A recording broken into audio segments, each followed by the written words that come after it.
Welcome in here to the Coles Tractor and Equipment Football Roundtable, live from Applebee's in Farmington. I'm Brandon Pavlina, alongside the rest of the regional radio sports crew, minus Jacob Vinson. We've got Nathan Gertz, we've got Stephen Kabler, and we have Chad Speaker alongside. Glad to have you here with us on J98. We've got Hunter Greeby back in the studio spinning the dials, and the first week of playoffs is in the books, you guys. We're coming to everybody a day later. Of course, we had our election coverage last night. Couldn't bring you some football talk then. We'll do it right now. Of course, a reminder, as always, you can watch us if you just head on over to YouTube and go to Mimo Info Sports. You can see Ethan dropping off some drinks for us at the table right now. You can also come out and hang out with us here at Applebee's in Farmington. Come get some delicious food, some great meals, some great deals. Get your own drinks from Ethan. Yeah, exactly. Do it yourself. But you can check us out and watch us if you go to YouTube and type in Mimo Info Sports.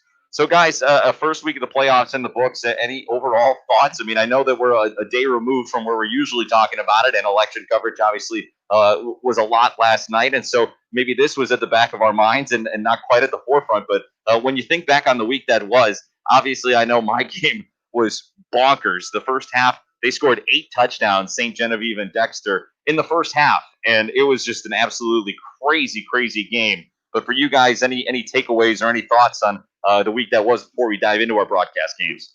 I think the biggest thing for me was just kind of the fact that we had an abnormal amount of teams, I think, at least as far as I could tell, that an abnormal amount that didn't play this weekend that had the week off and had it already advanced. So this was going to be a wheat from the chaff kind of week where you saw, whoever was out there, can you go out and win a game at this time of year? That was the big question. And we saw some teams, like you said, St. Genevieve got into a wild one, but ultimately found a way to get the victory. We saw Jefferson pull away from St. Pius in the second half.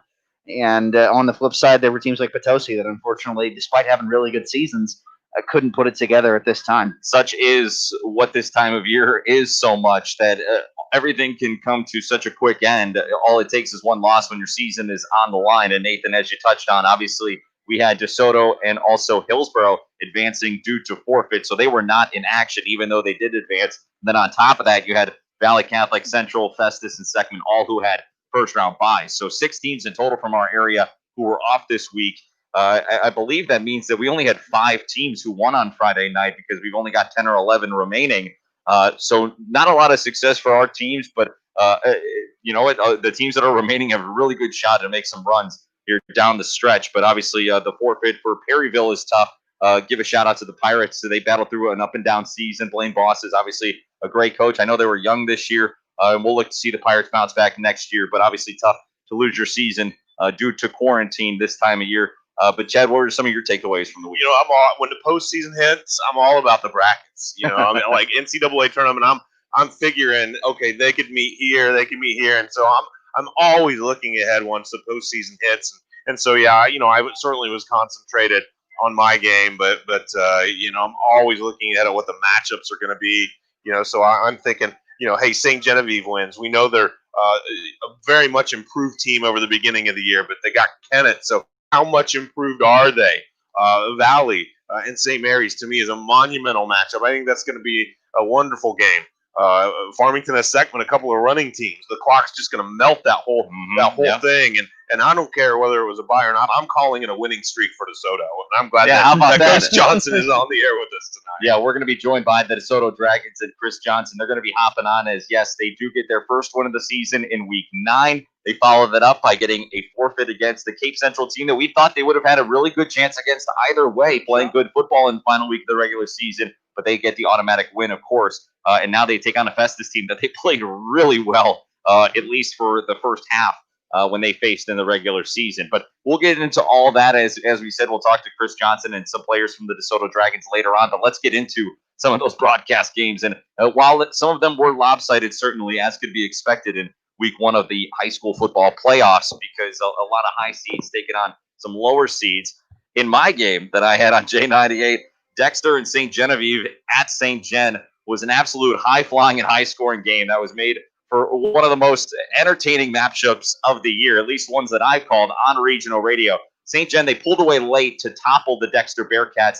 Final score 46-28, a high-scoring game. in the Class 3 District 1 quarterfinals on J98. St. John had not played a game since October 9th, and certainly early on in the game, they had a little rust that they were trying to shake off as Dexter came out and jumped out to a 14-0 lead. When I talked to Coach Schweiss after the game, or Coach Weick after the game, rather, he said, our worst nightmare came to reality. We got off to a slow start. We fell behind 14-0, but they were able to rally back. So let's jump ahead in the action because there was a lot of craziness going on early as both teams traded punches. Pick it up right at the start of the second quarter. High-scoring game early. Score was 21-13 Dexter. They were up by 8 points, and the Bearcats were driving down the field before their quarterback, Josh Allday, was picked off by Peyton Matthews. And then 2 plays later, it was Caden Fly with the biggest run of the night. With 3 receivers right, they give to Fly. Fly tries to get to the edge. He does. He's got ahead of Steve. He's got room. He cuts back. He's at the 50. He's at the 40, the 30, the 20. He's going to go all the way. Touchdown, Caden Fly. He hit that open field, and boy, did he fly. Caden Fly, his 3rd rushing touchdown of the season, and that's a big one right there. It certainly was, and we had some high-flying, high-scoring, big-time plays as they were just marching right up and down the field the entire night, really. I texted you guys in the middle of it. We had touchdowns of 36, 39, 55, 64, 30 yards, 50 yards, 15 yards, and 66 yards. You're talking about 4 touchdowns over 50 yards, 3 over 30 yards. Guys were just marching right up and down the field. This was a lot of fun. 2-point try after that touchdown there by Caden Fly was no good. It was a 2-point game, 21-19. Dexter was on top. After Fly went 60-plus yards for a score, though, the Bearcats, they went 60-plus yards through the air as all day found speedster Peyton Driscoll behind the defense. Caught! Gone! Peyton Driscoll! Oh, my goodness gracious! Call it 64 yards. They just went another deep ball, and the defender had no shot. 64 yards. Peyton Driscoll caught the fade and was able to just sprint his way to the goal line for a touchdown. Yeah, he has some big-time speed, and he got behind the defense. He made some big plays, but perhaps no plays were bigger than Ryan Collier, who had 3 touchdowns in the first quarter, but fortunately St. John was able to keep him in check as the game went on. But that touchdown right there, you heard it.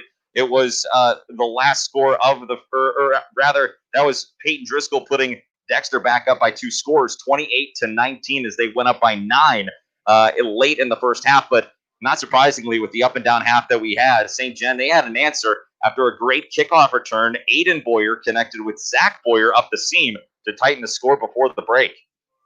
McBride motions to the near side wide. 3 receivers left. That's where Boyer goes. He heaves to the end zone, and it's caught! Zach Boyer on the fade, right at the goal line. He pulls it down for 6. Number 6 for 6. And it's back to within a 3-point game, 28-25. Dexter still leads, but St. John brings it back to a 1-score game. Point after there was good. It was a 2-point game at the end of the first half, as that was the last score. Frenetic pace came to an end. Dexter up by 2, 28-26. And then the rest of the way, the second half, all St. Genevieve. They dominated the second half, and they managed to keep the Bearcats off the scoreboard the rest of the way. They pitched a shutout in the second half. And then it was Zach and Aiden Boyer who went to work. Tight ends to either side, receivers out wide either side. McBride's in the backfield, Boyer in the shotgun. Fakes the give, and they're going to reverse. It's a reverse. And they've got room, and he's gone. Zach Boyer for 6. How about that play? They faked the give to McBride on the end around. They gave it to Zach Boyer, and he scampers in from about 18 yards out. Boyer under center, Fly in the backfield. Tight formation, doubles to either side. The reverse they give to Zach Boyer. He shakes off the first tackle, and he's into the end zone. Touchdown, Zach Boyer. That young man is hard to bring down. He went right initially. He was hit in the backfield. He somehow spun away and got all the way out to the left side and knifed his way into the end zone.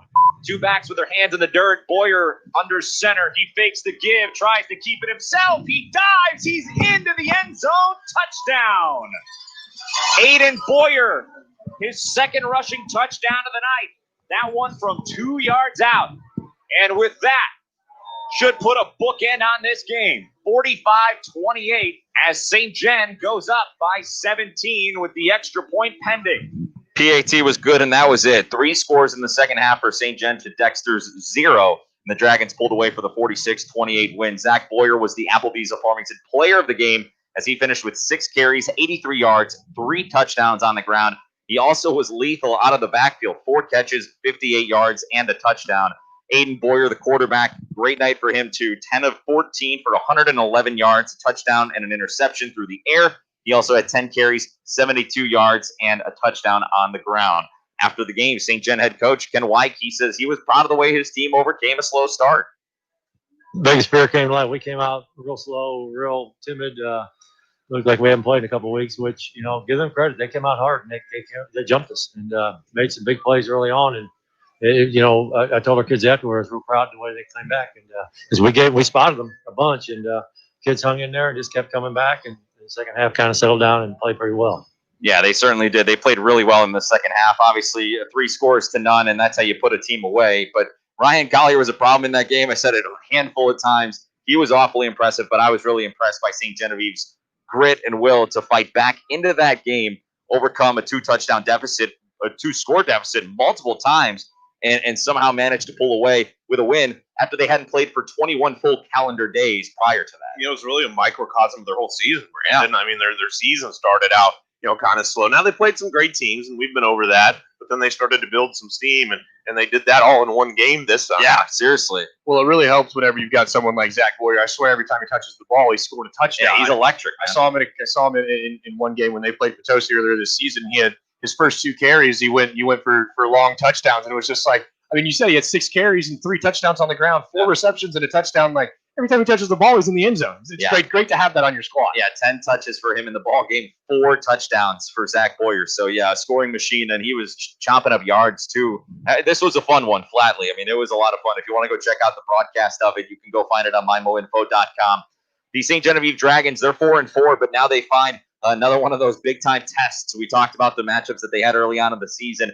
Now they get another juggernaut. They're going to take on the Kennett Indians coming up in the Class 3 District 1 semifinals on Friday. Dexter, they finished the season at 3-6.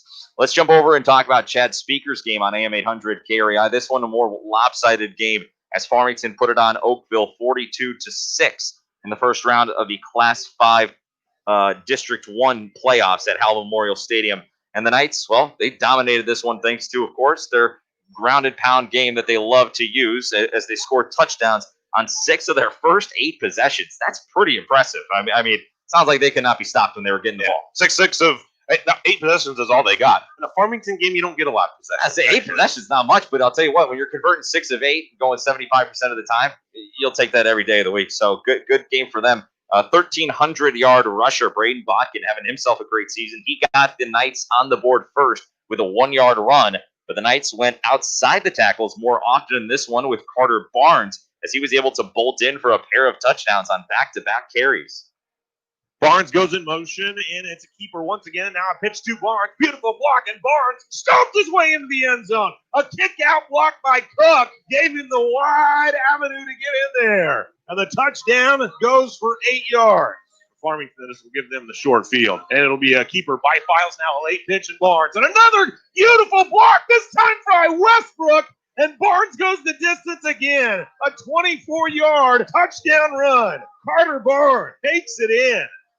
Well, I'll tell you what. I mean, we've heard plenty about Braden Botkin throughout the season out of the backfield. Of course, we know what Cade Files can do. Carter Barnes obviously had a little coming out party against the Oakville Tigers. Yeah, they're getting more from kind of some of their guys that go outside. And really the difference between this year's team and last year's team for Farmington, both very good teams. But if this year's Farmington team executes, all 11 guys execute, they're very good, and they can go down the field and they can score. Last year's team, obviously, when you execute, you can score. But Farmington had a guy named Royce Harris, where if you didn't execute, he might still score. Yeah, they don't have that element this year, and I was glad I was able to work in the lead blocks on those touchdown calls, because the more you watch Farmington, I think that the more you appreciate that is how they work together. And when they're busting off big runs like that, it's because those guys are executing, and you're getting second level blocks. You're getting wide receivers on D-backs that are giving you lanes to the end zone.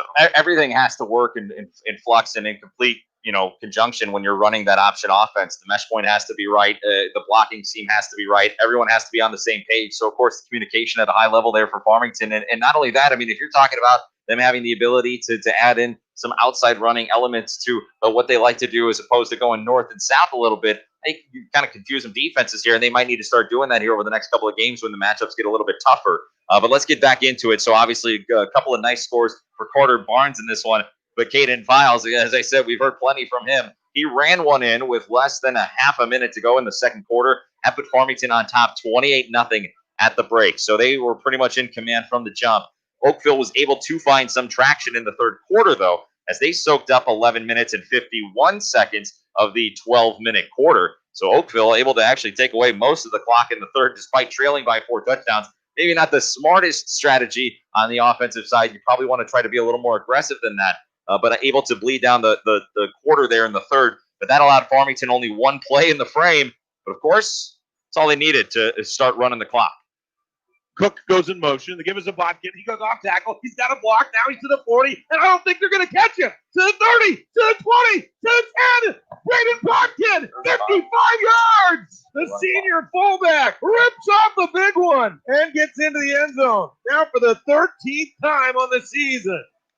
Well, there you go. All you needed was one play. You get into the end zone, and the clock starts running because once you get up by that margin, it's going to continue to bleed regardless of any kind of stoppage or anything. But I mean, look, we came into this game, Chad, and knew that really for this one, it was going to be an uphill battle for Oakville. But obviously Farmington just really kind of put it on them early and didn't make any kind of game about it. And we didn't. I mean, we kind of got into the action there, but didn't really set the scene a lot. This is an Oakville Tigers team. They're not in the same place as a program as Farmington is right now. Mike Genja's building it. They're going to hope to improve. They haven't had a winning record since 2013. So they're not in the same place right now. Plus, they're one of those St. Louis schools that didn't start till late. Yeah. They didn't start till week 7, so they'd only played 3 games, and they played a good tie game against Melville. Got punished in their other 2, and came in at 0-3. So you're in the point in the season where most teams are. If you're Corey Schweitzer, you're adding in like your 8th or 9th trick play. You're adding a little polish for your other teams, but Oakville's they're just trying to get to midseason form right now. Yeah, it's tough for a lot of these St. Louis schools, and obviously Oakville was able to get on the scoreboard as from the rest of the third quarter that they took away. They had possession to start off the fourth quarter as they were able to get in the end zone on their only scoring drive. Braden Hayner off to the right side. Woods is back. He slings one into the end zone for Lazzarini, and it comes down in his arms. Nice pitch and catch. The 18-yard touchdown pass. Jacoby Woods to Tyler Lazzarini. Farmington, they put its second team on the field for one play, and backup quarterback Jeremiah Cunningham, give a little shine to him. He ran for a 23-yard touchdown for the final margin as the Farmington Knights were able to pull away even further down the stretch. And Coach Eric Krupe, let's see what he had to say as he said that his quarterback got the team in the right play, and the offensive front controlled the line of scrimmage throughout. We got rolling up front, and we were able to get the ball where it needed to be. And Caden did a really good job. There's a few plays there that we had one thing called, and because of how they came out alignment-wise from their front, Caden checked us into something different, and he made a good decision. He made the right decision, and they were big gainers for us. I know one of them was on that rocket toss that we scored a touchdown on. He had seen something that made him think that was a good decision. It was a good decision, and he was able to get the ball where it needed to be. Farmington 42-6. They beat Oakville. Chad, your thoughts on this game and perhaps the looming matchup with a Seckman team that's much improved and has that signature win against Central on the year? I think just kind of building on what Coach Krupe said right there. He's got a quarterback that he's a 3-year starter now, and with most teams, you'll send in the play. Sometimes they'll do the old, all right, let's line up and then check with me, the coach on the sideline. I might change it, I not, and some coaches give their quarterbacks varying levels of ability to change the play. But, for Files in the option game, I mean, he is essentially making those decisions at the line of scrimmage and throughout the play, every single play. Yep. Because it's always a triple option, though. So Coach Krupe alluding to that right there. Are we? I think we're gonna do. Are we gonna do a preview segment later, or should I go No, ahead? you could talk a little bit about Okay. the second matchup right now. I mean, that's. I would like to hear your thoughts on it. I mean, obviously, Seckman, as I said, the signature win against Central this year, and that was perhaps by Nick Baer's account the biggest win in program history for the Jaguars. They are able to use that to catapult themselves to a first-round bye. Now they get a chance to host the Farmington Knights. Yeah, and that's their only common opponent too. You know, Seckman beat Central. Central then the next week knocked off Farmington. Seckman, their school record for wins is 6, and they've only won 5 a couple of other times. So they're very happy with what they're doing. They're essentially making school history almost every time they go out there this year. So they feel great about where they're at. They've got a nice blend of youth and experience on this team. I talked to Eric Krupe today or yesterday, and he said, this is not your father's Seckman team. He says that, this record is not smoke and mirrors. He says they are legit. They line up and they come after you. They control the line of scrimmage, which is what Farmington likes to do. And Coach Krupe gave one piece of advice for anybody interested in the game. Don't show up or tune in late, he said, because the clock is going to melt in this game. I ran the numbers, and if you figure out how much both of these teams throw the ball combined, you're talking about 5 pass attempts per game. That's combined by both teams. So we could have a short night in Seckman. Certainly sounds so. And also an interesting note that I'm sure you'll talk about on the broadcast, but just for the folks that are tuning in here tonight, about Cole Rubel passing perhaps the guy who's leading the charge now in career rushing yards there at Seckman. Well, it's single season. For single season.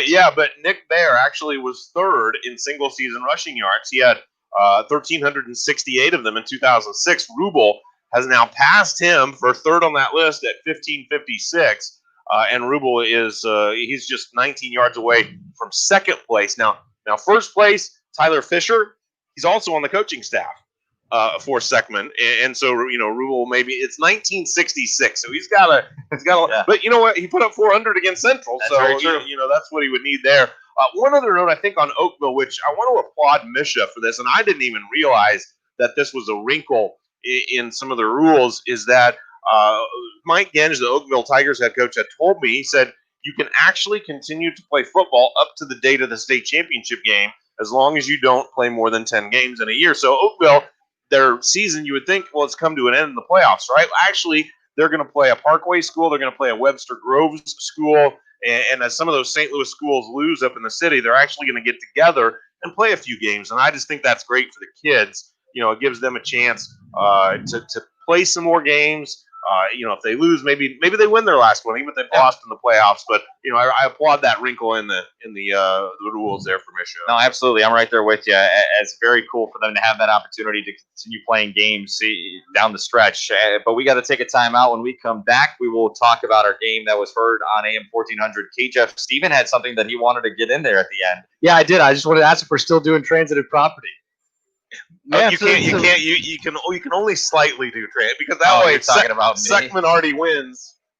Seckman already wins over Farmington. Transitive property. That's what. I think Steven was also suggesting that I thought that the Kentucky Wildcats were going to take down the Missouri Tigers a couple of weeks ago, and lo and behold, because it's transitive property, I did a little transitive property, and we're still doing transitive property. I wasn't saying. I was just putting it out there. Listen, I'm all in on drink now, man. I'll tell you what. All right, we'll take a timeout. When we come back, we'll talk about Jeff and the Mimo Info Sports Stream games. All that coming up. Stick around on the Coles Tractor and Equipment Football Roundtable live from Applebee's in Farmington here on J98. For more than 80 years, Prairie Farms has been the name trusted by more consumers for quality dairy. Reach for the best and reach for Prairie Farms. How long of an ad break do you want? Go real 5 minutes. Milk. Rich and creamy whole milk yogurt and flavors you're sure I know to love. it's a all the natural flavor you're looking for, and just none of the go to the top of the hour and then play hormones, the flavors, ID and then bring it milk back to us. yogurt made with 100% real Got it, thanks, milk. man. And then we'll have shorter Prairie Farms. segments. Hi, this is Lance from Mama's on the Hill, home of the original toasted ravioli. Mama's is your first choice for real Italian cuisine. For an appetizer, try calamari or zizza-filled mushrooms. And for dinner menu, our endless featuring favorites like baked lasagna, seafood linguine, or our delicious pizza. Book your holiday party or special event today, or we bring Mama's to you. We're booking up fast. Call 314-776-3100 or email us at mamasonthehill.com. Ask for Lauren or Andrea. That's Mamas on the Hill on Edwards in St. Louis, Missouri. Ready to try something new? If you haven't been to Pizza 101 South in world-famous Bonne Terre, Missouri, I personally invite you and your family to stop by and give us a try. Hi, my name is Dustin Gershenslager, owner of Pizza 101 South. You got to try our homemade sauces plus our pizza dough that is made fresh daily. Brick oven pizza, pasta, hot wings, salad, and over 20 beers on tap. Open 7 days a week. Pizza 101 South, 101 South Division, Bonne Terre, Missouri. Coldwell Banker Holsey Real Estate has been the trusted real estate advisor for over 60 years in the Mineral area. Hi, I'm Kim Hudson, owner of Coldwell Banker Holsey Real Estate. No one has helped more people buy or sell real estate in our community than the agents at Coldwell Banker Holsey Real Estate. We are proud of the community in which we live and serve. Contact us today for all your real estate needs. Find us on Facebook or online at coldwellbankerholsey.com.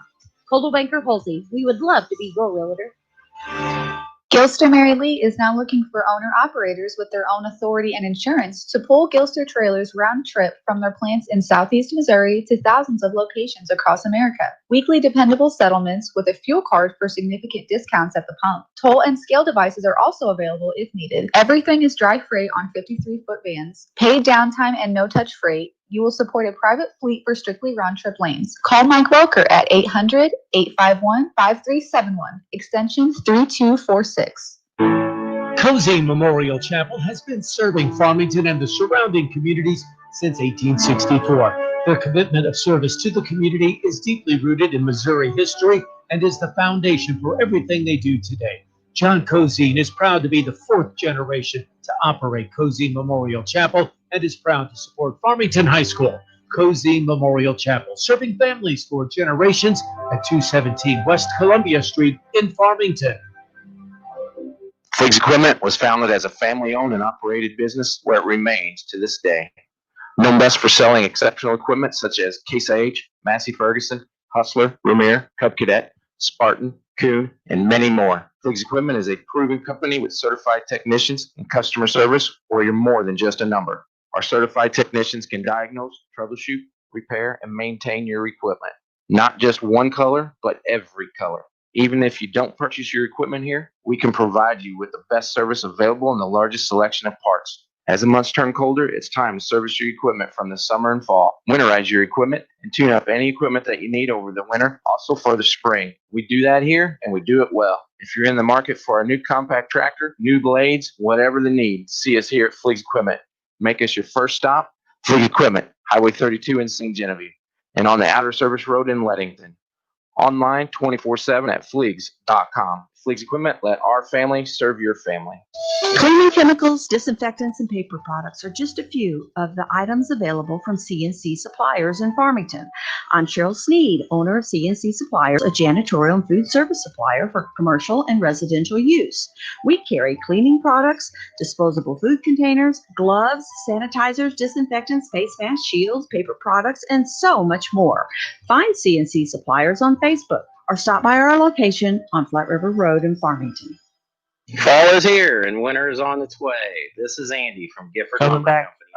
after this. We're always ID ready to that'll help play. you get what you need, no That'll matter play what after the this season. commercial. Plumbing, electrical hardware, Sounds good. lumber, tools, and so much, much more. Stop by and see us and check out the Makita, Yeti, Benjamin Moore, Traeger grill inventory. We're Gifford Lumber Company, and we're hometown proud, located on Potosi Street in Farmington. Gifford Lumber Company in Farmington, hometown proud.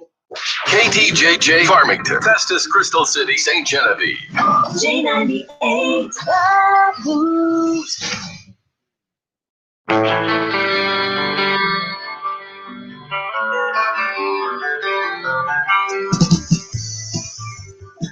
Welcome back here on J98. I'm Brandon Pavlina alongside the rest of the Regional Radio Sports crew, minus Jacob Benson tonight, Nathan Gertz, Chad Speaker.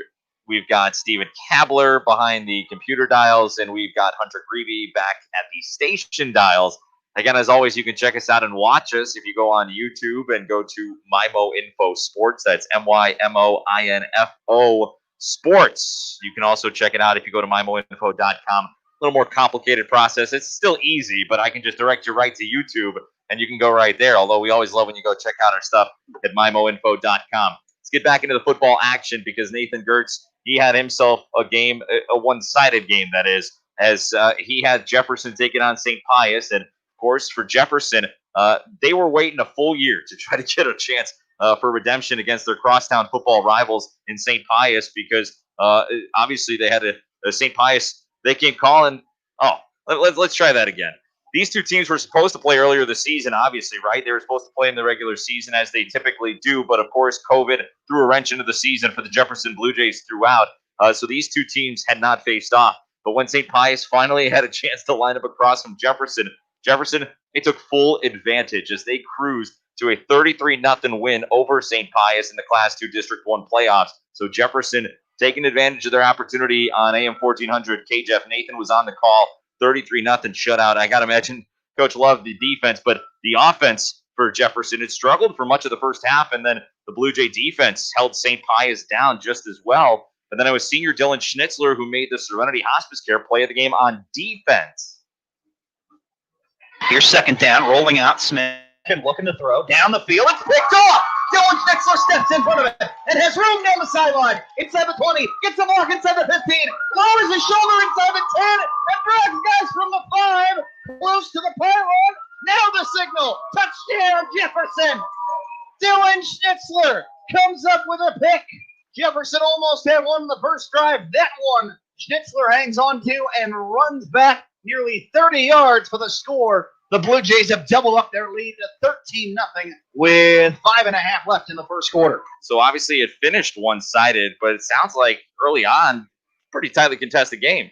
St. Pius outgained Jefferson in the first half. I want to say it was like 86 yards to 62. I mean, it was nobody did anything on offense in that first half, and St. Pius would have gone to the break not only even, but they were actually driving at the end of the first half. Here's the problem. They fumbled away the opening kickoff. They throw that pick six there to Schnitzler on their second drive, and then that drive at the end of the half where they have a chance to score with about 10 seconds left, Dylan Schnitzler picks off a heave to the goal line on a halfback pass. 3 turnovers crippled the Lancers through the first half, and then in the second half, I was just telling you guys during the break, we're about to go into it, but the momentum ultimately swings for me. Jefferson actually, the first play from scrimmage of the second half, they throw a pick. They throw a pick in their own territory. St. Pius has it, goes 3 and out, has to punt, gets a terrific punt off, downs it at the 1. But what happened afterwards ultimately ends up being the backbreaker. Yeah, as the Jays, they added to their 14-0 halftime lead with, as Nathan said, down at the 1. They went 99 yards and took away most of the third quarter and really never looked back from there. So it sounds like that was really the game-changing moment there, that whole drive. And that drive did end in Schnitzler's second rushing touchdown and third total touchdown in the game. Schnitzler, the Applebee's of Farmington player of the game, with 112 yards rushing and his first 2 interceptions of the season. So before we hear from him, how about that performance from Dylan Schnitzler? I mean, he's obviously a terrific player on both sides of the ball, but as someone who played defensive back in high school, didn't have a pick until the last game of the regular season, I know that feeling when you're back there in the backfield or in the secondary, wanted to get one of those. I have to imagine that he's probably been a ball hawking kind of guy. Now he gets 2 in one game and takes 1 to the house. And they were clutch because they kept Jefferson from ever having an opportunity to score in a first half where if you even get 1 touchdown or you are able to avoid the turnovers, the momentum and the adrenaline, I feel like, creates a much different second half. They didn't have that, and it was all because of Dylan Schnitzler. He scored the game's first TD. He makes those picks. He takes that one in. It's 21-0, and you could just see shoulders sagging on that other sideline. Let's talk about that 99-yard touchdown drive, too, because obviously that's a big moment in the game. You take away most of the third quarter. You're already up by 2 scores. Now you march down 99 yards, and that can be demoralizing for a defense. So take me kind of through that sequence. Well, like I said, punts down at the 1 yard line. It was really funny. It was just kind of one of those things where the switch flipped. Alex Rugley talking with him afterwards. Jefferson head coach said, our offensive line finally wanted it more, and they started running dudes over. Schnitzler in particular, the bell cow running back, not just on Friday, but it has been much of the second half of the year for the Blue Jays. He ran angry. He ran some dudes over on his way to a big third quarter and a big second half. Well, let's hear from Dylan Schnitzler, who was the Applebee's of Farmington player of the game, as he said that it was a sweet feeling to knock off a rival in the playoffs. Oh, that was amazing. It put a lot of energy in us because, like you said, they beat us last year in the same game on their home field. and we used that as motivation tonight and came out and got the win. Yeah, they were fired up, and they certainly showed it as Jefferson rushed for 171 of its 201 total yards in the second half, or total rushing yards.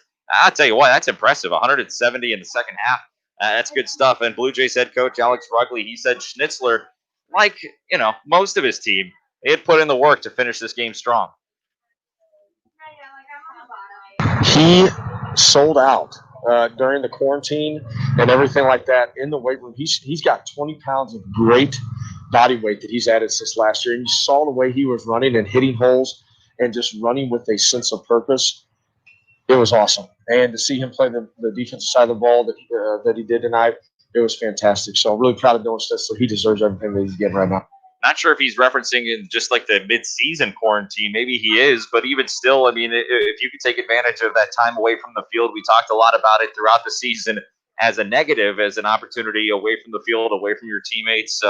Maybe you are quarantined. You're one of the players who has to be isolated from everyone else. Sounds like certain teams, perhaps in particular the Jefferson Blue Jays, they used it to their advantage and were able to get better by having a couple of weeks off mid-season. Yeah, I don't think it hurt them because it sounds like this group, which is senior heavy like Dylan, is committed to having a really outstanding season. And so they did what they could to stay in great shape to where it's hard to judge what they were because they played Valley Catholic right after quarantine. Yeah. But I think they've shown in the middle of this 4-game win streak since then that they were in mid-season shape. They never went out of mid-season shape regardless of the pause.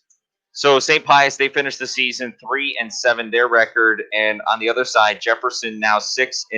They're going to head out on the road coming up on Friday. They're going to take on a really good Kelly team in the Class 2 District 1 semifinal. So make sure you keep your eye on that one because that's going to be two really, really good teams facing off. Finally, our last game of the week, it was Stephen Kabler on the call as Salem. They came to town and they defeated the Potosi Trojans. Final score 20-7. On the MIMO Info Sports Stream in the Class 3 District 2 quarterfinals.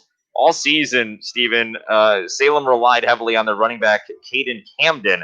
And tonight, that night, that was no different. Camden, he scored once on the night just before the half to put the Tigers up by 2 scores as they were heading into the break. Garrett Connell under center. He'll take the snap, give it up the middle. 3-yard touchdown run. Caden Camden extends the lead for Salem. 35 seconds to go in the first half. 13-0 Salem. So points were hard to come by in this one, obviously. And for Potosi, this was something that we talked about really all year long. They had several weeks where the offense looked terrific. When they were losing games, and particularly early on in the season, it just seemed like there wasn't a whole lot of consistency on that side of the ball. The defense played well to only hold Salem to 20 points. But when your offense only scores a touchdown, it kind of puts you in a tough spot. Right, and that's all part of what we'll hear whenever we hear the cut from Dylan Wyrick. I mean, they just got beat up front in the trenches all night long. Really, is what it was. I do want to talk a little bit about Caden Camden though. Coming into this game, 174 carries, 1,100 yards on the season. When I tell you that we have running backs, you have Braden Bodkin at fullback, big guy. You've got Deshaun Welch, big guy. Caden Camden is 5'4" and 135 pounds, and he does the majority, 75% of the ball carrying, and he did again all night long against a very big Potosi team. And he's out there, and you lose him in the line when he's running in between the tackles. I mean, the kid's tough, and you got to give it up to him because he toted the ball all night. He takes hits and bounces right back up. Well, yeah, it sounds like an impressive athlete out there, certainly. But for Potosi, after going down 13-0 early on in the game or in the first half, second half was more of the same. It stayed stagnant. First points were not scored until 1 minute into the fourth quarter. So you go the whole third quarter, staying put, no offense to speak of. At that point, when you get into that fourth quarter, you're thinking Potosi, all right, it's now or never. And I think Coach Wyrick was thinking the same thing. He switched quarterbacks. He went from Andrew to Blake Coleman as he went with the younger brother of his starter, Andrew. And Blake came in, and he can throw the ball really well. And that's why they put him in. And he threw a touchdown pass in the game that cut the lead to 6. 2 receivers split on either side. Merciel in the backfield. Coleman takes the shotgun snap. He's looking. He's under pressure. He's going to throw downfield. He's got a man, and it's caught. Zane West into the end zone. 43 yards from Blake Coleman to Zane West. And we got a ball game, folks. Well, now that the season is over for Potosi, we can start to look ahead a little bit for this Trojans group, and the future is bright with the hands of Blake Coleman being under center for the next couple of years. Of course, Andrew has had a terrific career. I believe he's either a 3 or a 4-year starter, but he has been under center really from the jump for Potosi and did a great job under Ed Haar. Obviously, in the first year with Dylan Wyrick, learning a new offense. He had to do that several times as the quarterback there did Andrew Coleman. That his brother could just throw it a little bit better. And when you talked to Coach Wyrick after the game, I know he had mentioned that it wasn't necessarily anything that Andrew was doing. It was just, as I said before the highlight, it was go time, and they needed someone who could put the ball down the field. Right, and that's not normally what their offense is relying on is slinging the ball. I mean, just to go through the first 3 quarters of drive real quick for you: fumble, turnover on downs, punt, interception, punt for Potosi. That's not a recipe to get it done, and Wyrick knows that. He's proud of his kids, and in the post game interview, talked to him, and he couldn't be more proud of how they fought and how they clawed their way back into that game. But what it came down to in the end was just that they got out physical, unfortunately, for that squad. Well, so you heard it. That was the lone touchdown for Potosi as Blake Coleman threw a score, but then Salem, they were able to put the dagger in the back as with 5.5 minutes remaining in the game, a 4-yard touchdown from Devin Atchison. That put it away. But let's hear from Dylan Wyrick again. Very excited for him to be the head coach of Potosi. We were talking about it at the station today. One of those guys that you hear it in the way they talk about their team, and getting an opportunity to go back and coach their old high school football team, their old stomping grounds. You just hear a little bit extra in their voice, and so I'm sure this one hurt for him to lose this one to, especially to his former school. But let's hear what Coach Wyrick had to say after this one. We got our tails kicked up front. Plain and simple, they wanted to win more than we did, and they came out here and they competed with a lot more fire and energy. And they just blew us off the ball on both sides, and that's what happened. Well, he keeps it pretty simple there, as you said. I mean, when you lose the battle up front, a lot of times, especially when you're a predominantly running football team the way Potosi is, it's going to be a long night for you on the offensive side. Right, and they lost the turnover battle, and that's going to hurt you as well. But their defensive line was doing well. They got some pressure into the backfield on Garrett Connell, but yeah, whenever your offensive line isn't getting the push that they need and isn't creating the lanes, I mean, and it seemed like every time Blake Henson, the starting running back for Potosi, I mean, he's fast. He can get to the edge quickly, and he was just getting met at the edge every time they were trying to go outside. And it just seemed like Salem was faster that particular night, and they were bigger and more physical up front that night.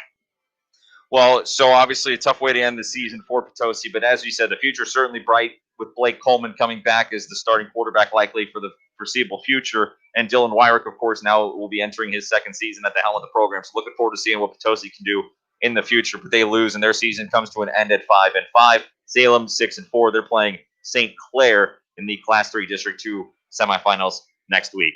We'll take our second time out here on the Coles Tractor and Equipment Football Roundtable, live from Applebee's in Farmington. When we come back, we're going to hear from head coach Chris Johnson of the DeSoto Dragons and a handful of players as well. So stick around for that conversation. That's coming up next right here on the Coles Tractor and Equipment Football Roundtable. Be a part of the Jefferson County Family YMCA's first ever virtual auction. Hi, this is Debbie Siebert. Hello, This year, our Maverick. annual holiday auction will be a virtual event November 16th through the 21st, and everyone can be a part of it. And it's so easy Until to these guys show participate up. and bid from any device. Email us at Got it. Thank you. Do like 4 minutes. gwrymca.org or call us at 636-931-9622. Bidding for a better Y is easier than ever this I year. need names, Please be a part of our virtual auction November 16th. You want you guys questions for him? Champions are made here. On our courts, on our fields, and in our classrooms. Why settle for ordinary when you could be part of greatness? Mineral area powered. Become a Cardinal today.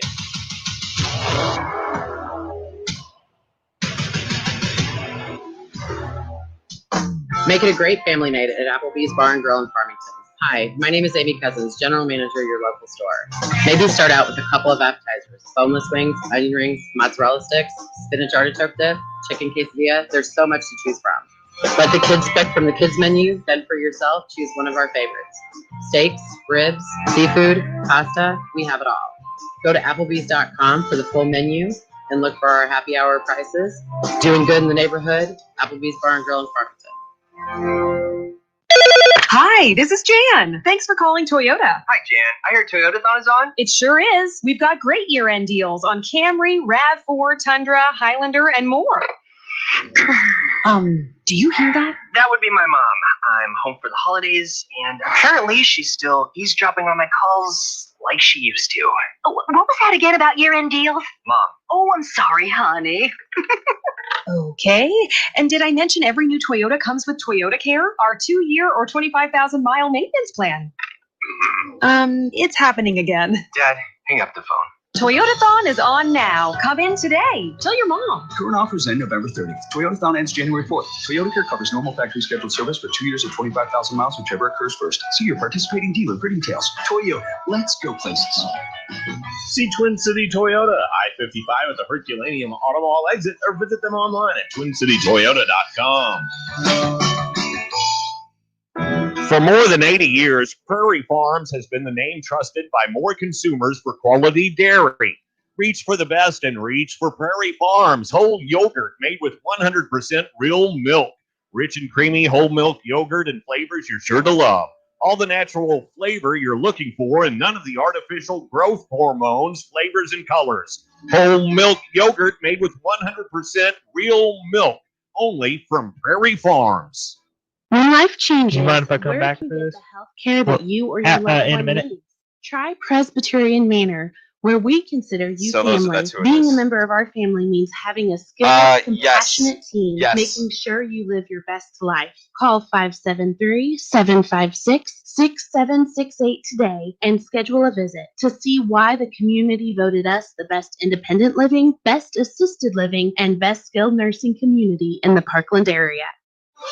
Come to you in 30 seconds. When football fans everywhere cheer for their team, they're cheering for you too, because your savory snacks fuel the gridiron battle. With your tasty sliders, hearty chilies, and drool-worthy steaks, every option is an MVP. Most valuable protein. So gather around the TV and get cooking at BeefIt'sWhat'sForDinner.com. Funded by beef farmers and ranchers.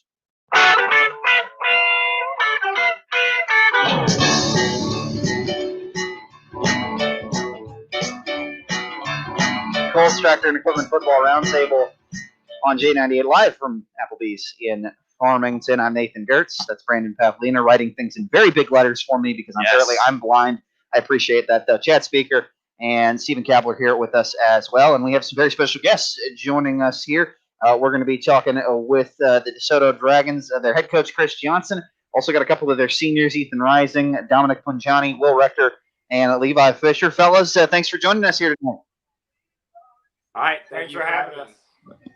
Alrighty. Wow, in unison too, man. You guys are clicking on all cylinders right now. Those Soto Dragons, I'll tell you what. And yeah, it's all going right for you guys here the last couple of weeks. Last time you guys did play, you won your first game of the regular season, and then you had this last week off. Your opponent, unfortunately, had to forfeit due to COVID-19. So, Coach Johnson, you've talked about how you feel this team is building and how they don't play, they don't practice like they're 0-6, and they went out and obviously proved that at the end of the regular season.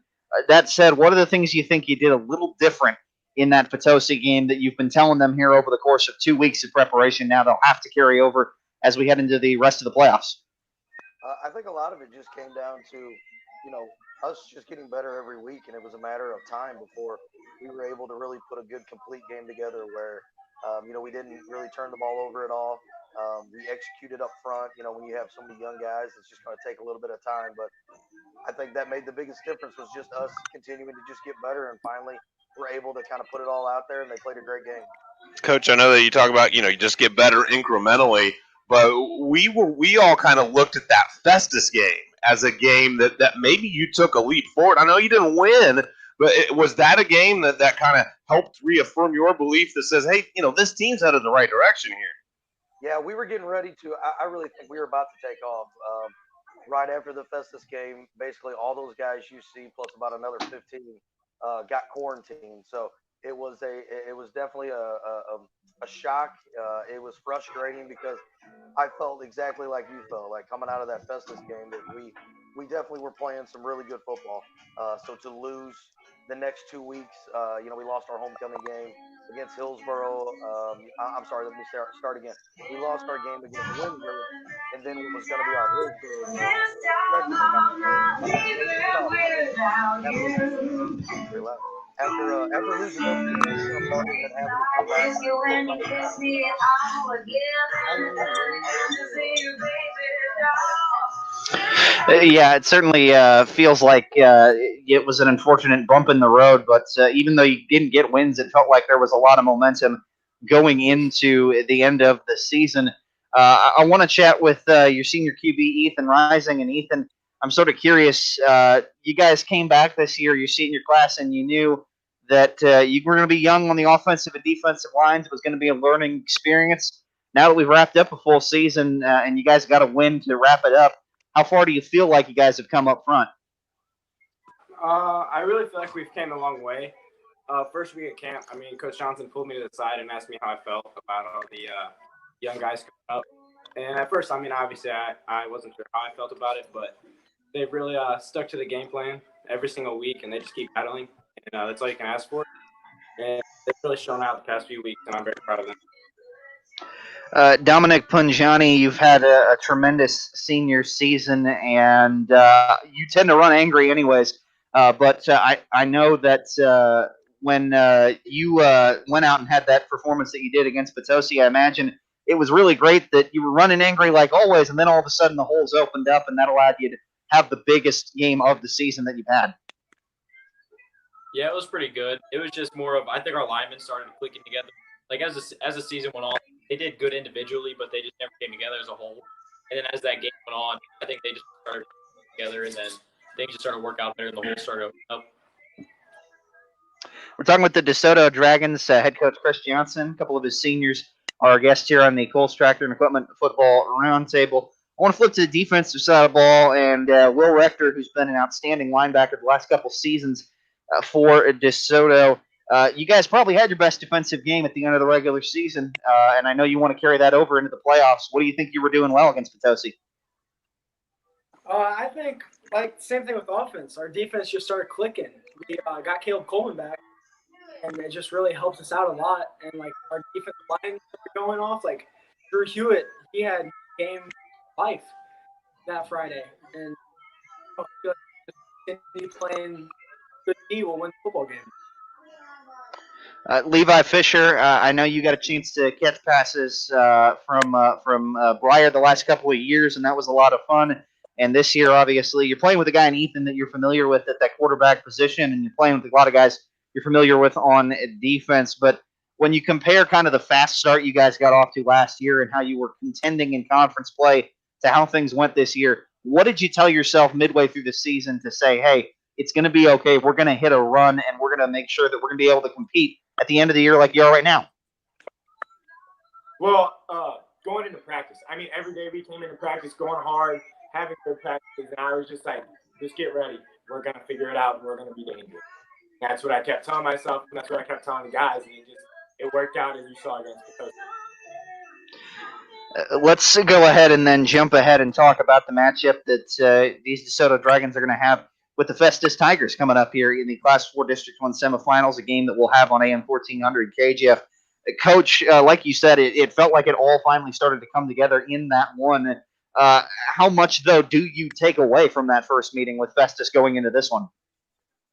I think we got an indication that we could play. Coming off that North County game, I really think that was such an anomaly as far as the team, as far as the season, in general. We played terrible. I mean, we deserved to lose, and we just basically got our butts kicked. So I think coming out of that game, we didn't really know what we were and what we could do. And then I think, at the end of the Festus game, I think these guys started to realize, hey, if we execute and take care of the football and we actually play with that, that energy and passion that we have to play with, that we can play with a lot of people and we can be pretty good. And I think that was what was, earlier I was getting a lot of feedback, so I'm sorry, but I think that's what made that quarantine right in the middle of the year. I think that's what really hurt us. Coming out of that Festus game, I mean, I think we really thought, all right, we're ready to go on a little run here, and we felt like having Windsor and Fredericktown kind of back to back would allow us to keep that momentum going. And then unfortunately, we had to basically send everybody home for 2 weeks. And when we came back, we had 2 days of practice, and then we had to play Hillsborough. So it was not ideal. Again, during COVID, we were able to take out some of the opportunities, but it has been impossible to do this.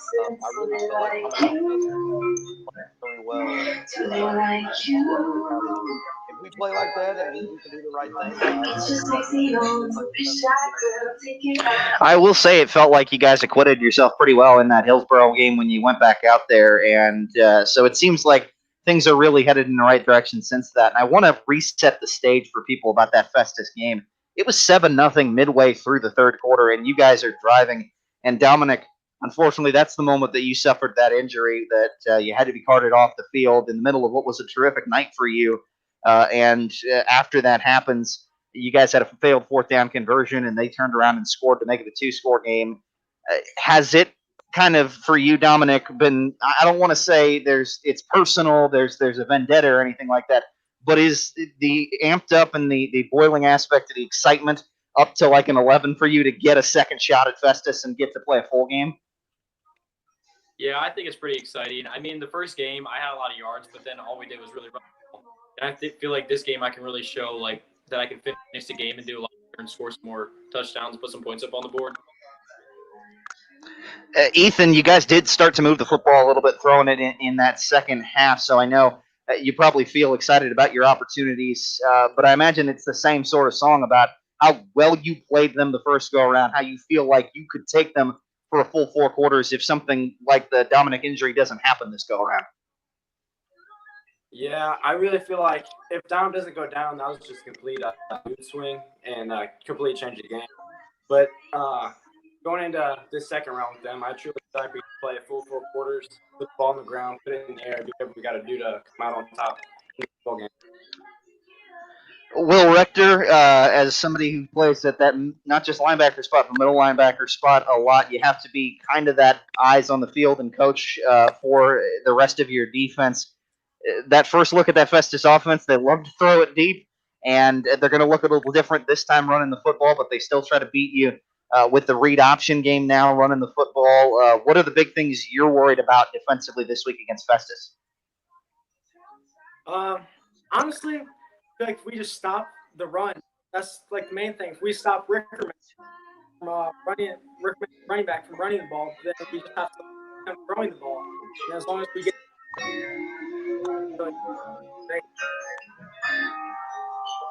great.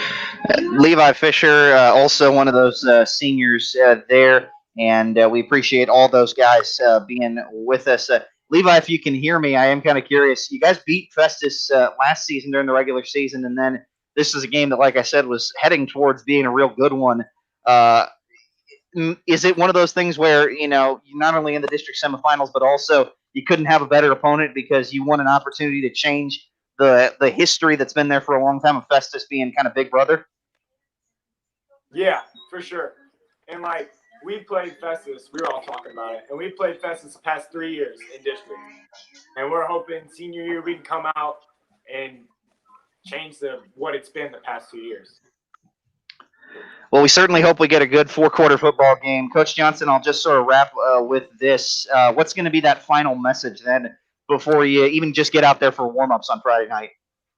Well, I think these guys have been talking about it throughout the night. That I think that definitely gave us some confidence first time playing them, and we know they're very talented.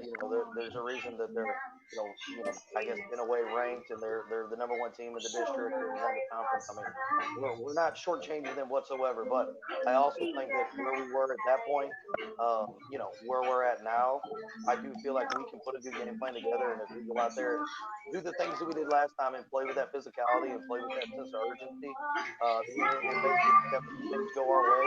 It unfortunately didn't happen last time, but I feel like if these guys believe in it, and I know we believe in it, that we have every reason to these guys feel very confident going into the game. Gentlemen, we really appreciate you taking a little bit of time here middle of the week to talk about it. Look forward to it on Friday night. Best of luck. Thank you. Thanks for having us. Thank you, guys. Alrighty, that's Chris Johnson, head coach of the Soto Dragons, and you heard his 4 seniors there, Ethan Rising, Dominic Punjani, Will Rector, Levi Fisher, talk to those coaches and those kids. They're a tremendous bunch, and they, like I said, that group of seniors especially, they've been around it. They know winning. They're much better than a one-win team, and they'll be taking on Festus here, Class 4 District 1 semifinals coming up on Friday night. You'll hear it on AM 1400 KJF. We're going to talk about that game and plenty more coming up here, and we'll be looking at the scoreboard first and foremost of what else happened in district quarterfinal action this past weekend. That is coming up after this timeout. You listen to the Coles Tractor and Equipment Football Roundtable right here on J98. From faxing to notarizing, the UPS store is every ink for your small How business. long of an ad break? Protecting your confidential Hunter, information. how many minutes do we have left? You should know about the shredding services available at the UPS store. They're just what you need for protecting, securing, and disposing of proprietary documents. Oh, so I can do less worrying. The UPS store. Every ink for small business. Hunter. And of course, shipping. Hi, this is Jim. We got 6 minutes. Okay. See us now at our new location at 650 North Do Creek 3 Drive minutes here. next to Tiger Express Car Wash.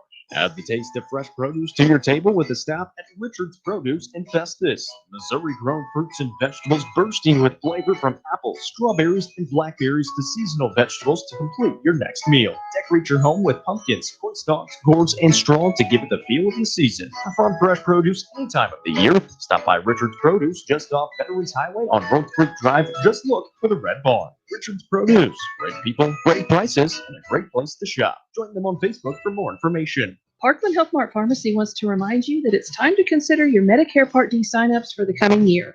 We are an authorized claim enrollment center, and our claim certified staff have the training and knowledge to assist you with the information you need to choose the best Medicare Part D plan for your needs. Give any of our stores in Deloge, Farmington, Fredericktown, Ironton, or Piedmont a call to schedule a time to come by and speak with us. Parkland Health Mart wants to be your healthcare partner because we're always caring for you and about you. Hi, it's Hannah. At Coles Tractor and Equipment, customers fell in love with the special LS 35 horsepower package deal, so we thought we should fall too. Those fall and winter jobs will be effortless with this special package deal. Get the LS 35 horsepower shuttle shift, 4-wheel drive diesel tractor with the front loader, the 5-foot brush hog, and 5-foot box blade, plus the 18-foot deluxe flatbed car hauler trailer for only $21,650. Oh, but wait, you also get the free, that's right, you'll get the free 2,700 PSI pressure washer and 2 ratchet tie downs. And of course, the best 6-year customer labor warranty from LS, the major brand maker that you already know and love. So let me recap. Get a head start on fall and winter jobs with this tractor, loader, brush hog, box blade, and flatbed trailer, all for only $21,650. Plus the free pressure washer and 2 ratchet tie downs. Financing available on site. Just give us a call at 573-756-4353 and see us on Facebook at Coles Tractor and Equipment. Don't just follow the herd, lead the herd with LS Tractors and Coles Tractor and Equipment. Highway 32 just outside of Farmington. When it's all said and done, what really matters? For Serenity Back in Hospice 30 seconds. patient Jack, hospice isn't about giving up. It's not about the end. It's about right now. It's about spending precious time with the people we love. Come on, Grandpa. And the little moments that create lasting memories. It's focusing on what's important to you and remembering life is beautiful in all stages. Coming back now.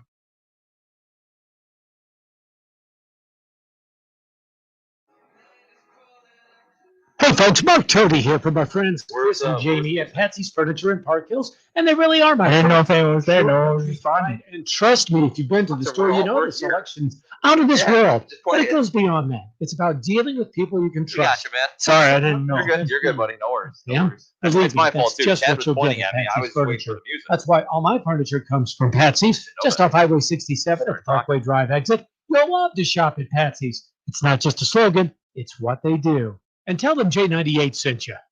Welcome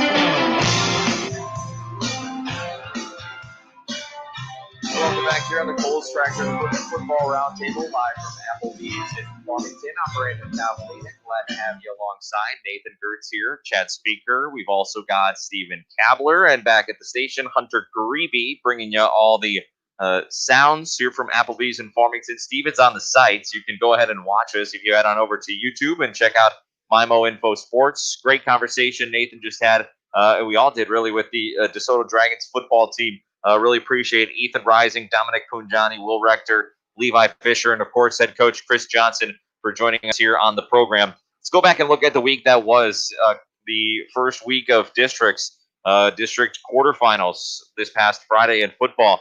and talk about some of these games and some of the final scores. We'll start off with our broadcast games. St. Gen, they beat Dexter 46-28.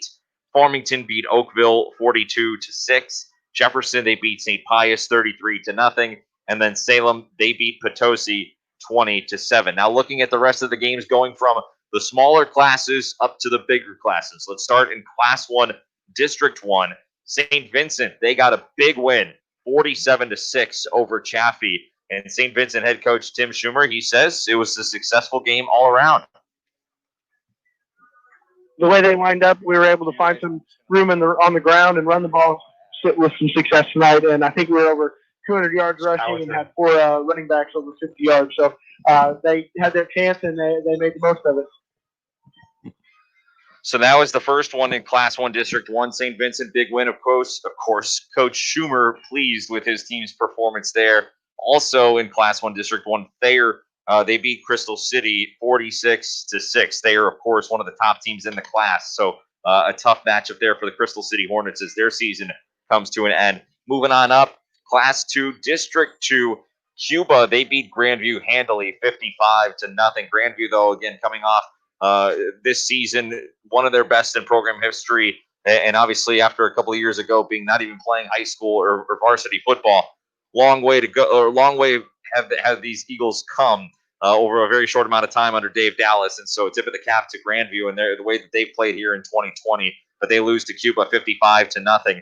In Class 3, District 1, St. Mary's, a team that we're going to see here this week on regional radio, they beat Fredericktown 44-8. And when I talked to Coach Nagger, he said they really only played about a half of that game as St. Mary's was up so much. They kind of took the foot off the gas pedal against the Fredericktown team that only fielded a handful of players. When we talked to Coach Ford after the game, Steven said it was 17 players for Fredericktown on Friday night because a handful of their players got wiped out due to a bunch of different circumstances. So obviously a tough go there for Fredericktown. They fall 44-8. To St. Mary's. Class 4, District 1, North County, a big bounce-back win for them as they were off for a little while. They come back and they beat Sykeston handily 43-0. So that's a big win for the Raiders. That sets up a rematch with the Hillsboro Hawks, which we will have coming up on a regional radio on Friday as well. Looking forward to that one. I called that first matchup, and it was a fun one, certainly.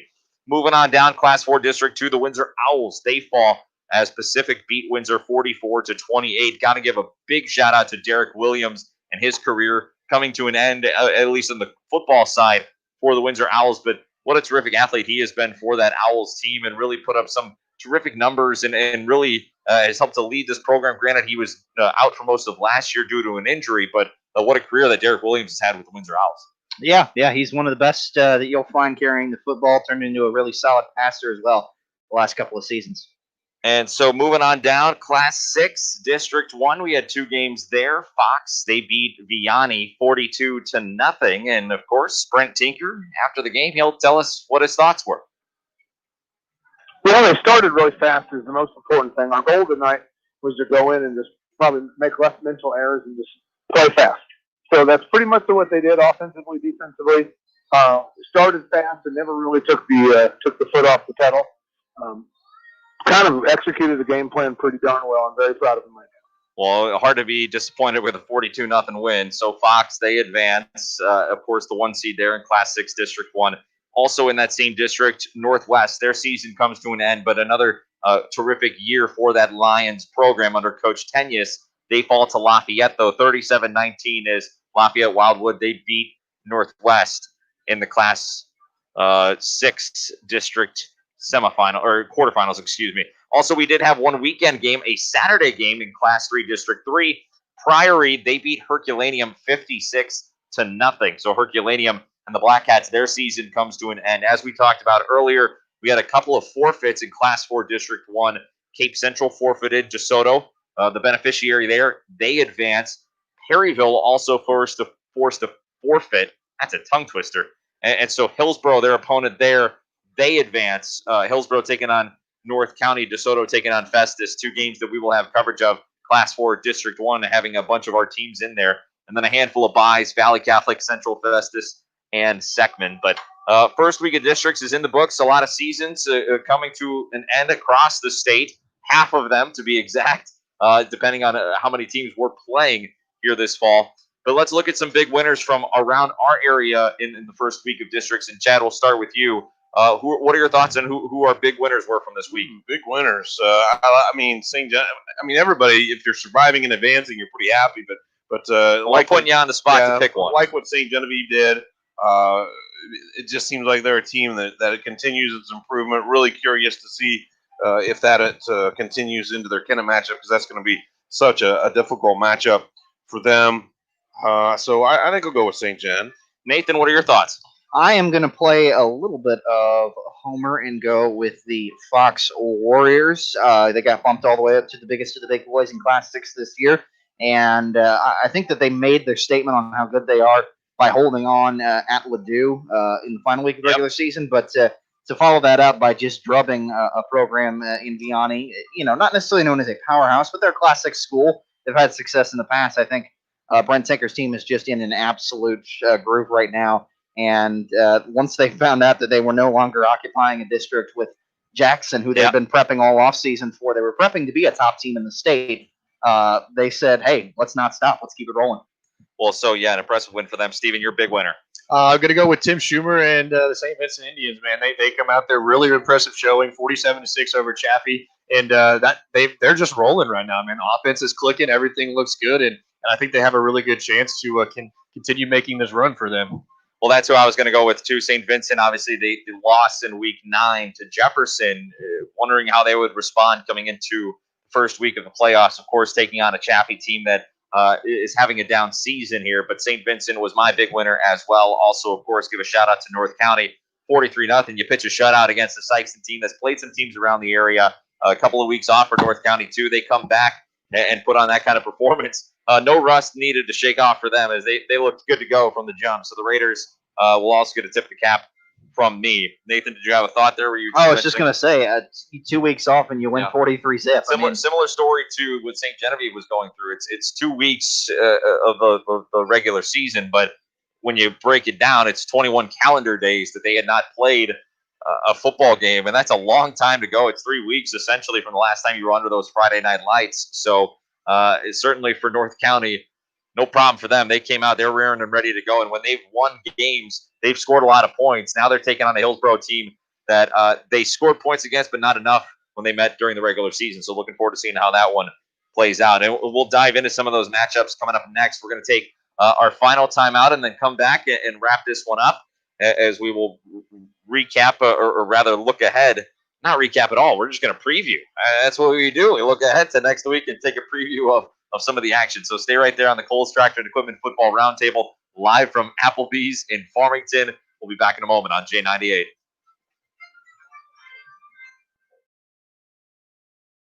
To ensure the safety of you, your family, and our staff, we continue to provide virtual and in-person Just play the rest of my ass. health and primary care, recognizing the value of offering both visit options for our community. Dental care is integral 3.5 minutes. and with advanced safety protocols, we are able to provide full dental services in addition to emergency care. Please contact your office for additional visit and safety information. Thanks, Brandon.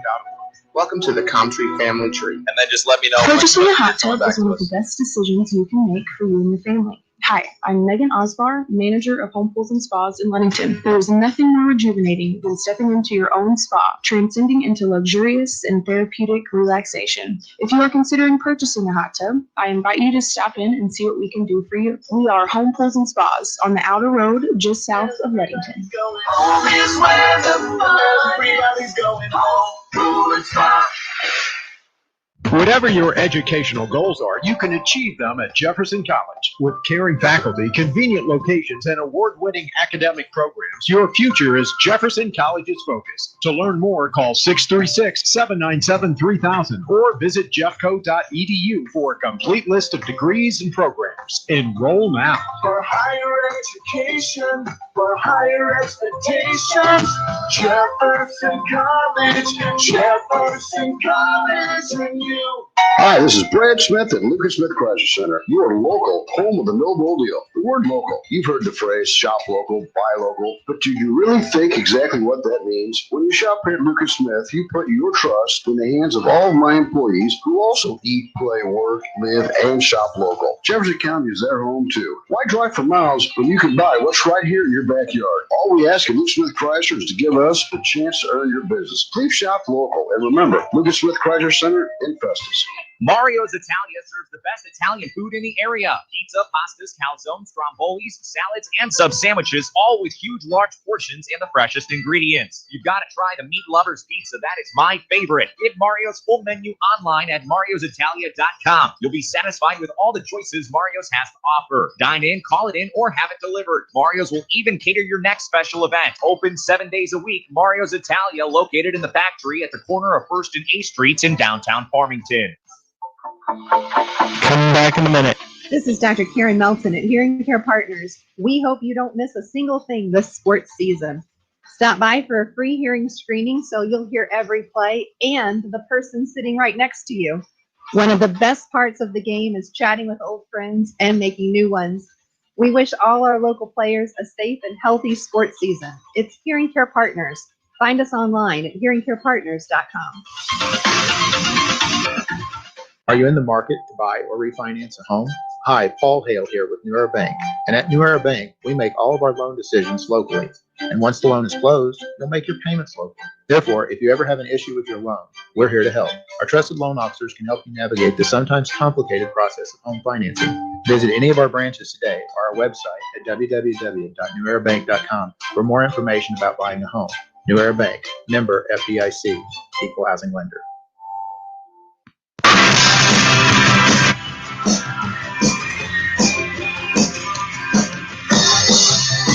Well, fortunately, folks, the world is not coming to an end. But if it was, I guess I would melt with you. Why not? What's going on? I'm Brandon Pavlina. We're back here on the Coles Tractor and Equipment Football Roundtable live from Applebee's in Farmington, alongside Nathan Gertz, Chad Speaker, and Stephen Kabler. We've also got Hunter Greavy back in the studio. And we're going to wind things down by looking ahead to the second week of the playoffs here, the district semifinals, as we will have the championships the following week. Of course, that's redundant to say, but we will have the semifinals coming up on Friday. Looking forward to some of these matchups. Going to be some really, really fun games. So let's go ahead and dive right into them. We'll start off with the Class 1 District 1 semifinal. It's number 3 Hayti at number 2 St. Vincent. We mentioned St. Vincent, the final week of the regular season, a tough one-score loss to the Jefferson Blue Jays. Obviously, a bounce-back win for them in the first week of the playoffs. Chad, you said you had something on this game? Well, I mean, Steven will talk about it. He has a bracket where he feels like it's really a loaded bracket. I think this one at the Class 1 level is a loaded bracket. Thayer's a state power every year. Caruthersville has had some really, really good years as well. I saw them last year. Caruthersville. Just terrific athletes usually out of there. St. Vincent gets the 2 seed, but what I'm really wondering is how angry is Hayti? I think Hayti is going to play with a chip. They're the only undefeated team in this field. They're the highest state ranked team, and they get the 3 seed. So, I mean, I think they're going to be a little angry at the math.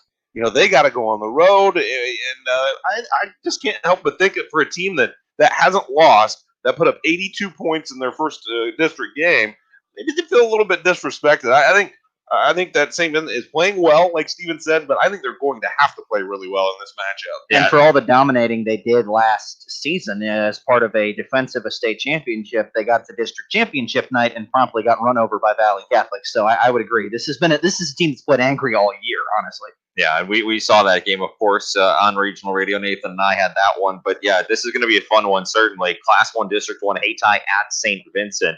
And then in Class 2, a team that we've talked about tonight, the Jefferson Blue Jays, they head out on the road to take on a Kelly Hawks team that is really, really good this year. They're playing some good football. And Jefferson, of course, obviously, Nathan, you had a chance to just see them this past week. And frankly, they're playing some good football as well. Yeah, this should be a fun matchup.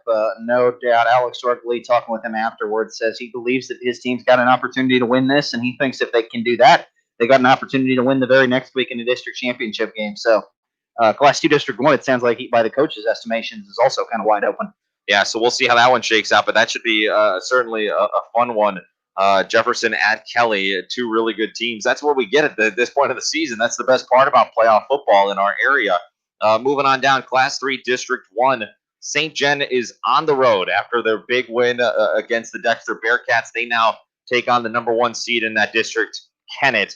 And we already know what Kennett brings to the table. We've already talked about how loaded this district is. Of course, Chad mentioned a Class 1 District 1. No, nothing to sneeze over either. But this was the district tabler pointed out during break. Oh yeah, no, it's filthy. This one you find 3 teams in the top 10 of the class, and you find 3 teams. I mean, you find that anywhere in the state. 3 teams in the top 10 teams of the class in one district. It's going to be tough, and that's what you have with Valley, St. Mary's, and Kennett. Those are 3 top 10 teams in Class 3. They're all lumped together, all in one place, and they're going to have to kind of sort each other out here over the next couple of weeks. And it starts with St. Gen at Kennett. Of course, St. Gen, the one team out of those 4 remaining who is not one of those top 10 teams, but they've been up against the challenges all year long, and they have not shied away from them in the slightest. They will come ready to go against Kennett. Kennett beat them pretty handily already once this season, very early on in the year. But this St. Gen team, they have the ability to erupt for big plays at any time. We talked about Zach Boyer and his electric ability and just his touchdown ability. This could be a fun one, but St. Gen's going to have to play a near perfect game to hang with Kennett. Well, they're the dark horse. There's no question. But if they can bottle up some of what they showed against Central, that's the type of game, and finish it. That's the type of game they'll need. Kennett has been kind of the standard at this class for the last 2 years, but you look at the other side of this thing, you've got a couple of teams that have come in from different classes. Valley Catholic comes in, been a juggernaut in Class 1, and they answered the questions very early on this season. Would they be able to compete and do some great things at Class 3? That was answered very early on. St. Mary's comes off a semifinal appearance last year in Class 4, and they're dropping down in class. They were a touchdown away from going to the state championship game in Class 4. They've got fantastic athletes that they put on the field, and they haven't played a full schedule, really, because they're one of those St. Louis teams. So it's hard to tell, have they reached their apex yet or not? I don't know. Well, that's the thing so St. Gen is at Kennett in Class 3 District 1, but then the game that we will be broadcasting is St. Mary's at Valley Catholic, a battle between 2 top 10 teams in the state. You've been giddy all week for this. I cannot wait. Every once in a while, I'm sitting at my desk or I'm sitting at my apartment and I start thinking about this football game and I get excited about the prospect because, Chad, frankly, we've been penciling in this district in these games for Valley Catholic from week 1. From the time that we pretty much knew that Valley Catholic was going to be moving up to Class 3, we knew that had the potential to be a really fun district, whether it was Central and Valley Catholic, whoever wound up in there. The question was whether or not Valley was going to stand a chance. As Chad alluded to, when they beat Blair Oaks on almost 24-hour notice, that kind of put everyone on notice saying, hey, this is a Valley team that is raring and ready to go regardless of the class this year. We followed them all the way down to the state championship last year. I've said it all year. They're better than they were a year ago. But this is going to be the toughest team that they played all year. No knock on Blair Oaks whatsoever, but St. Mary's is a different animal coming from that St. Louis County area. And they've got some studs. I mean, Chad and I were talking about it. You and I talked about it, Steve and Nathan. I don't know if we've mentioned it to you just yet, but St. Mary's has a young man named Kevin Coleman playing wide receiver for them. Chad Speaker saw them in the semifinals last year in Class 4 when they played. He said that Kevin was bottled up pretty much that game. This young man for St. Mary's popped a big one. I mean, and that's all it takes for an athlete like that. But this young man for St. Mary's is a 5-star recruit nationally. He is the number 19th ranked recruit in the nation. He's got offers from Alabama, from Georgia, from USC, from Texas. You name the school, they have offered this young man to play college football at their university. He's the number 4 ranked ranked receiver in the nation. Okay, so this is a young man who is the cream of the crop in his class. And Valley Catholic has some good athletes. It's going to be a matter of who they can put on him to try to bottle him up. That is going to be a fun one to keep an eye on. I cannot. Chad said it. Listen, I every once in a while I start thinking about it. I get excited about this game. This is going to be a fun one. If Valley can win this week and they take on Kennett next week too, I mean, those are going to be the 2 games that I have been looking forward to from the time that this football season started as someone who really enjoys that Valley football program. And obviously now we get to see what they're made of, taking on perhaps the best teams that they've played all year long. And for Valley Catholic, again, as I said, we will have coverage of the game. It'll be on the MyMo Info sports stream. And talking about Kevin Coleman, though, he is only about 5'10", 5'11", so he's not the tallest guy in the world. Interested to see how they decide to line up against him. We've talked about Aiden Heberly and his exceptional athleticism. He's having a breakout season. Although he was already on the map, he is pretty much taken over the map this year.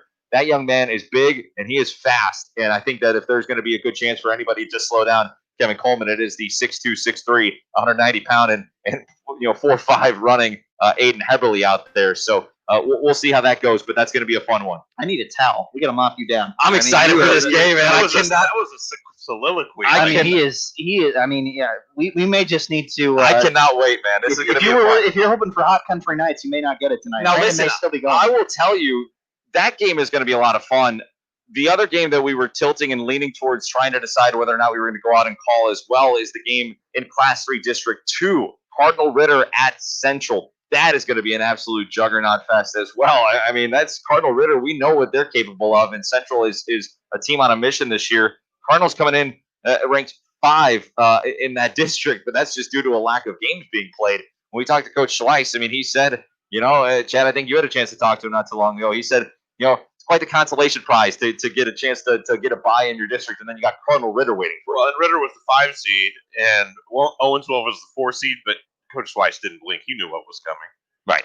And I think it's just a lot of fun to have these matchups in the district semifinals like St. Mary's Valley and Cardinal Ritter Central. I said it 2 weeks ago when we had the show, or even last week. If Valley and Central can win these games, they can beat anybody. So it's a great litmus test of what happens in districts and going forward. Well, we've talked plenty about the DeSoto Dragons tonight, and in Class 4 District 1, DeSoto heads out on the road to take on the Festus Tigers. We've talked about it, but Nathan, you got a little time here. You'll have that call on AM 1400 KJF. What are your expectations for that one? I think it's going to be a 4-quarter game. I really, truly believe it would have been a 4-quarter game if Dominic Quinjani stays healthy and does not get knocked out of that game the first time around.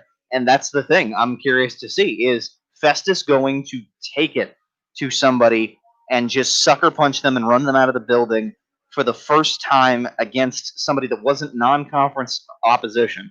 In conference play, save for Windsor, every game's been a battle. Are they going to come out of that bye week and just hit somebody in the mouth and seize control, or not? Because if it's not, I think we're heading towards a great 4-quarter game. Well, between 2 teams from our area, we've only got a handful of those games here this week, but that is going to be a good one to keep your eye on. They'll be on AM 1400 KJF, DeSoto at Festus. Stephen Kapler is back on J98 this week as he'll have North County at Hillsborough. I said I had a chance to call that game earlier this year. It was a hard-fought game between these two, but when you've started doing some of your research, Stephen, what are your thoughts on this one?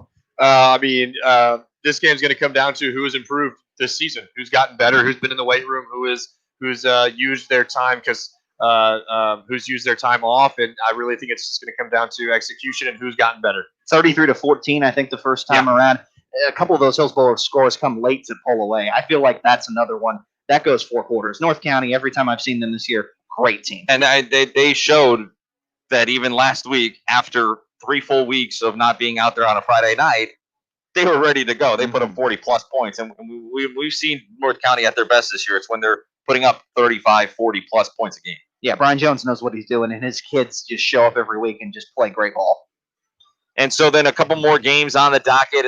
As I said, North County at Hillsborough, that one will be on J98. You can check that out, 98.5 FM. Chad Speaker, he's got a really good one on hand as well.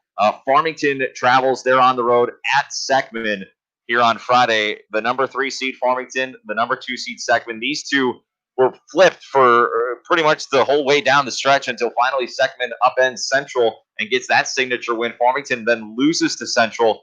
And here we are with Farmington not getting a bye in the first round, Seckman getting a bye in the first round. Now, when we talked to Coach Bear, he had said, we want to keep playing. He didn't really want the bye week so much, but perhaps a chance now to rest his guys up. Chad, what are your thoughts on Farmington heading out on the road, taking on a much improved Seckman team? I mean, it's a 2-yard game.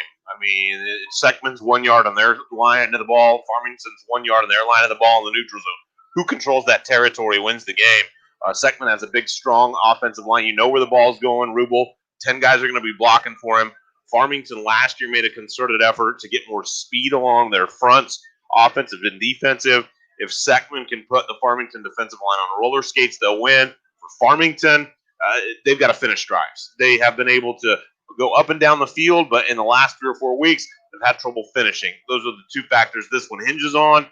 Now you can throw in a turnover or a special teams play because the possessions are going to be very limited in this one. So if you lose a possession, that's going to be a big deal in this ball game. I would say the margin for error is going to be very slim because with only a handful of possessions at stake, you're going to take full advantage of them. So that's going to be a fun one. Farmington at Seckman on AM 800 KREI on Friday. Looking forward to following that one along. And then our final game in our area, Class 6, District 1, Lafayette is at Fox. So another good slate of games here this week, folks. If we get enough teams through, I believe there's an opportunity for us to come back and hang out with you guys again next week. We will continue our football coverage regardless. Just remains to be seen whether or not we'll be doing so from the lovely Applebee's here in Farmington. So that's going to do it. Nathan, you got something real quick? Go ahead and tune in for some state volleyball action this weekend. Tomorrow, I believe the Central Rebels playing their semifinal match. We're going to have that on KREI. If they end up losing, they play third place later in the day. We'll have that.